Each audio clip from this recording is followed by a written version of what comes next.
Alors, il se trouve que cette ville qui est bâtie du nom de Césarée, ils l'ont fait en, comment dire, comme pour cirer les pompes de ce roi méchant. C'est pour ça qu'il l'a appelé Césarée du nom de César.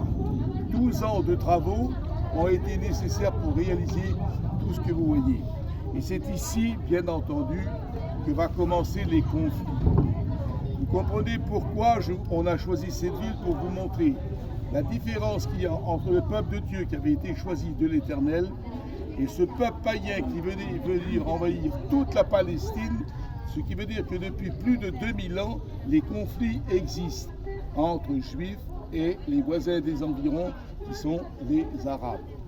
D'ailleurs, vous avez pu le constater ce matin, quand nous étions à la maison de Simon le Corailleur, l'opposition qu'il y avait déjà avec ce partisan arabe qui était là et qui ne supportait pas que les chrétiens viennent dans sa région pour le déranger. Ça veut dire que ce conflit a toujours existé depuis des siècles et des siècles et encore aujourd'hui, eh bien, ce conflit existe. Hier, je vous ai parlé dans l'hôtel des nations qui ont occupé Israël pendant 2555 ans. Et moi, j'ai eu le privilège de voir la dernière prophétie accomplie du Christ ici même, lors de la guerre des 6 jours, quand Jésus dit que Jérusalem sera occupée par toutes les nations jusqu'à ce que le temps des nations soit fini. Et le jusqu'à a terminé le 10 juin 1967. Quelques semaines avant que naisse mon fils Jérémie. Et j'étais en train de prêcher ce dimanche matin en montrant aux chrétiens de cette époque qu'on était en train de vivre l'ultime prophétie de la liberté du peuple d'Israël après plus de 2000 ans d'esclavage. Alors, c'est donc à partir d'où nous étions ce matin que l'évangile va être annoncé non pas seulement aux Juifs, mais au monde entier. Et c'est là que se met en place la réalisation de la prophétie que Dieu a donnée. C'est Dieu lui-même qui a donné la prophétie en Genèse chapitre 12. Regardez qu'est-ce qu'il est écrit. Alors, faites pas attention à tous ces enfants qui chahutent, qui crient.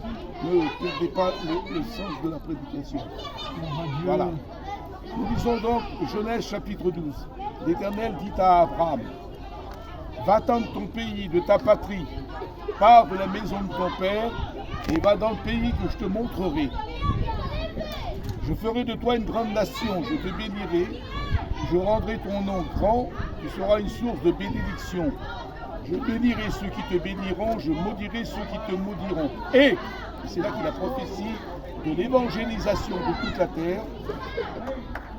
Je bénirai toute ta famille et toutes les familles de la terre seront bénies en toi. Ça veut dire que jusqu'alors, le peuple juif pensait que l'évangile lui était simplement réservé. Eh bien, ils se sont trompés parce que l'évangile n'était pas seulement pour le peuple juif, mais pour le monde entier. Très bien. Avec Pierre, que nous avons vu tout à l'heure, Corneille a été le numéro 1 de la conversion du monde païen. Nous avons pu aussi apprendre que l'apôtre était logé chez un certain Simon Corailleur. Alors, il y en a plusieurs qui sont venus me trouver. Ils me demandaient c'est quoi le Corailleur? C'est un fossoyeur? Non, pas du tout. C'était pas un fossoyeur, c'était un homme qui travaillait dans le cuir. C'est ça le mot Corailleur. Et ils avaient besoin donc de l'eau pour attendrir tous ces métaux qui étaient là. Et Pierre, pendant qu'il a eu cette vision dont Jérémie nous a parlé tout à l'heure, de symboliser le monde païen qui allait se convertir et venir à l'évangile de Jésus-Christ. Ici, en ce lieu, l'apôtre Saint Paul a été détenu pendant 2 ans.